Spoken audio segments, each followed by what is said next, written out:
तहसीन जैदी भी हमारे सहयोगी इस वक्त जुड़ गए, उनसे बात करते हैं। तहसीन, अब घायलों को रायपुर लाने की तैयारी चल रही है, उसके अलावा और कुछ क्या अपडेट्स? बिल्कुल, जिस तरीके से एक बड़ी सफलता ये मिली है पुलिस को कांकेर जिले की छोटे बेटिया में, उसमें खबर ये भी आई है कि इसमें बीएसएफ के एक इंस्पेक्टर स्तर के अधिकारी और जो दो जो हैं वो डीआरजी के जवान जो हैं वो घायल हुए हैं। अभी फिलहाल जिस तरीके से बताया जा रहा है अधिकारियों के द्वारा कि उनका अभी छोटे बेटिया में प्राथमिक उपचार वहाँ किया जा रहा है। उसके बाद जो चॉपर है वो जगदलपुर से वहाँ पे छोटे बेटिया जो हेलीपैड है वहां पहुंच चुका है और वहां से जो है रायपुर में भी जो 3 अस्पताल हैं, जिसमें अगर बात करें तो नारायणा अस्पताल है देवेंद्र नगर में और रामकृष्णा केयर और एमएमआई, ये 3 अस्पतालों की जो एम्बुलेंस हैं इनको भी रवाना किया गया हेलीपैड पे विवेकानंद हवाई अड्डे पे। वहां पे जो हेलीपैड है वहां से घायल जवानों को लाया जाएगा।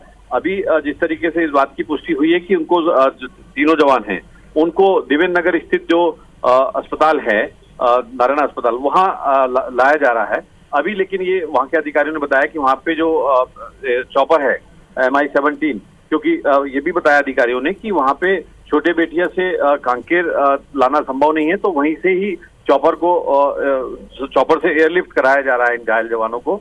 और अभी कह सकते हैं कि उनको तकरीबन 1 घंटे के अंदर जो है वो रायपुर लाया। यहाँ तीनों अस्पतालों को अलर्ट किया गया है, उनकी एम्बुलेंस जो है हेलीपैड भेज दी गई है और वहाँ पे जो माना थाना जो इलाका है वो उनको भी वहाँ के जो इंस्पेक्टर हैं और वहाँ की जो स्टाफ है वहाँ पे अलर्ट रहने के लिए बोला गया है और सभी जो व्यवस्थाएं हैं उसको अलर्ट मोड पे रखा जा रहा है। और जो सारी कह सकते हैं कि अस्पताल में भी इस बात का अलर्ट करा गया है कि जो घायल जवान आएंगे उनको तत्काल प्राथमिक उपचार जो है उसके लिए दिया जाएगा। जी तहसीन, अमूमन चॉपर्स के लिए जानकारी निकल के आती है कि रात के वक्त, अंधेरे के वक्त चॉपर्स को नहीं उड़ाते हैं, लेकिन चूंकि ये इमरजेंसी की स्थितियां हैं और तुरंत इन्हें एयरलिफ्ट वहां से करना है, तो इस बारे में भी कोई इन्फॉर्मेशन? जी बिल्कुल, जिस तरीके से अभी अगर बात करें पिछले कई सालों से MI-17 जो हेलीकॉप्टर है जिसकी खासियत ये होती है कि वो रात में फ्लाई कर सकता है, उसमें इतनी क्षमता होती है और वो उसी से ही एयरलिफ्ट कराया जाता है। जितने भी जो जंगल हैं अभी तक की जो मुठभेड़ हुई हैं उनमें ये MI-17 जो चॉपर्स हैं उन्होंने ही सभी घायल जवानों को समय पे लाया गया है और उनको यहाँ पे कई लोगों को यहाँ पे जान भी बचाई है उन हेलीकॉप्टर्स द्वारा।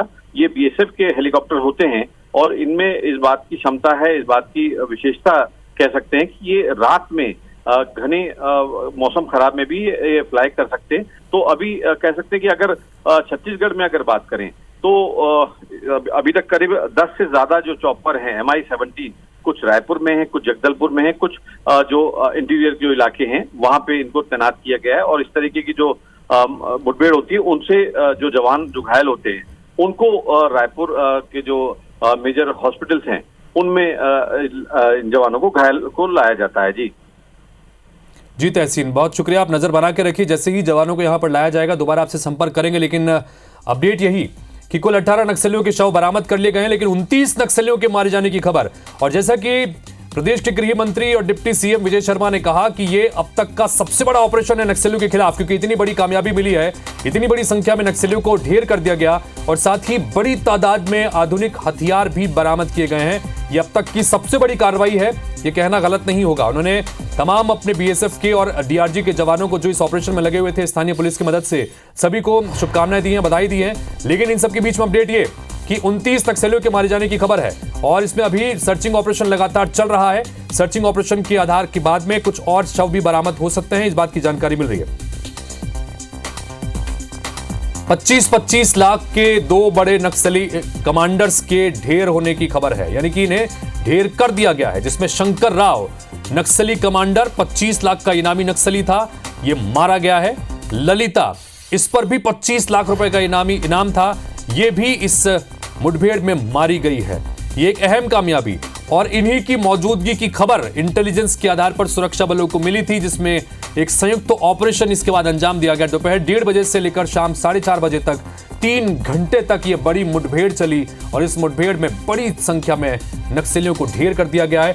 29 नक्सलियों के मारे जाने की खबर है, जिसमें से 18 के शव बरामद कर लिए गए हैं। बस्तर आईजी ने इस बात की पुष्टि कर दी है।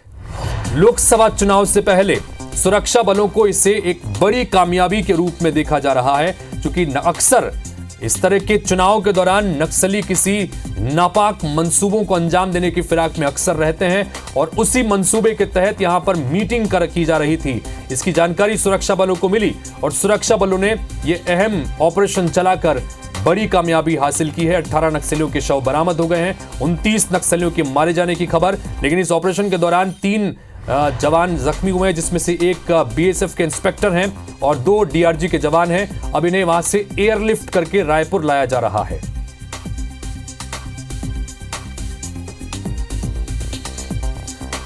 तहसीन जैदी के पास एक बार फिर से चलते हैं। जैदी, क्या अपडेट?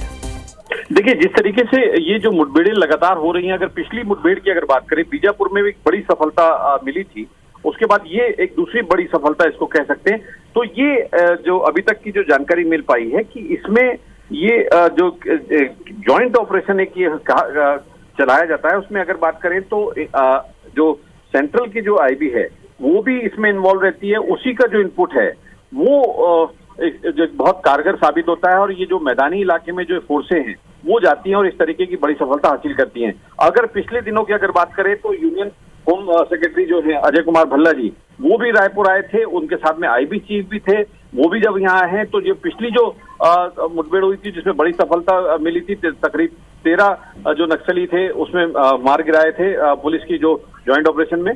तो उसके बाद जो एक स्पेशल उनको बधाई भी यहाँ पे दी गई, सभी जो फील्ड में लोग हैं, जो आईबी के हों चाहे पैरामिलिट्री फोर्सेस के हो, तो सबका ज्वाइंट ऑपरेशन जो है ये एक मिल के ऑपरेशन चल रहा है। उसी के चलते जो है ये एक बड़ी सफलताएं लगातार मिल रही हैं। निश्चित तौर पे ये वाला जो ऑपरेशन है छोटे बेटिया में, वो भी एक बड़ी सफलता इसमें मिली है और ये भी एक बहुत ही पिन पॉइंट जो कह सकते हैं कि पिन पॉइंट जो एक इनपुट जो होता है, जब पिन पॉइंट मिलता है तो फोर्सों को ज्यादा परेशानी नहीं होती, वो उसी डायरेक्शन में जाती हैं और उसी का कारण ये है कि इस तरीके की बड़ी सफलताएं मिलती हैं और घेर के इनको, इन नक्सलियों को वहां पे इस तरीके के ढेर किया जाता है।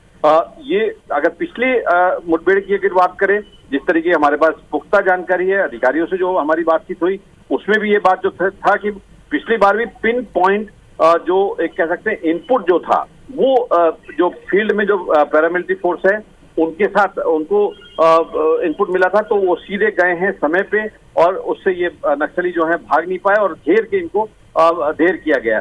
वही यहाँ पे भी इस तरीके की आशंका ज्यादा है कि पिन पॉइंट इनको इनकी लोकेशन मिली है, इनका पिन पॉइंट इंफॉर्मेशन आई है, उसके बाद ये एक बड़ा ऑपरेशन जो है यहाँ पे किया गया है। क्योंकि जिस तरीके से अगर बात करें तो बीएसएफ भी है, डीआरजी भी है। बिल्कुल तहसीन, मेरा अगला सवाल आपसे यही था। आपने जिस तरह से बीएसएफ का जिक्र किया, अमूमन इस तरह की डिफरेंट टेरिटरी में बीएसएफ को आकर उसका ऑपरेशन करना ये अपने आप में चुनौतीपूर्ण है, क्योंकि बॉर्डर सिक्योरिटी फोर्स के लिए बेसिकली बीएसएफ को तैयार किया गया है, चूंकि बॉर्डर्स पर आकर अलग परिस्थितियों में लड़ने के लिए। लेकिन यहां पर जंगलों के भीतर गुरिल्ला वार नीति के तहत, अलग तरह की रणनीति के तहत युद्ध लड़ने पड़ते हैं और यहां पर बीएसएफ ने डीआरजी के साथ मिलकर जिस तरह के ऑपरेशन का अंजाम दिया है, यह बीएसएफ के लिए भी एक बड़ी कामयाबी।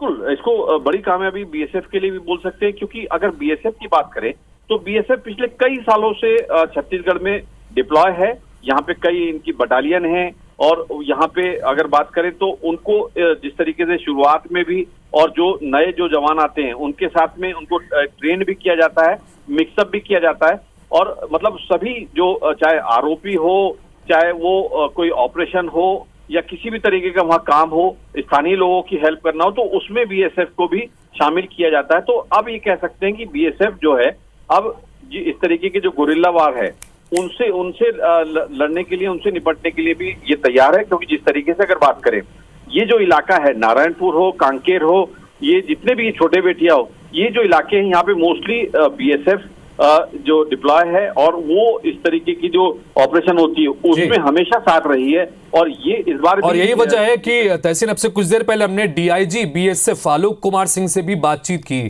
उन्होंने भी बताया कि किस तरह के एक शानदार रणनीति और शानदार कोलैबोरेशन के साथ में इस ऑपरेशन को अंजाम दिया गया और एक बड़ी कामयाबी मिली है।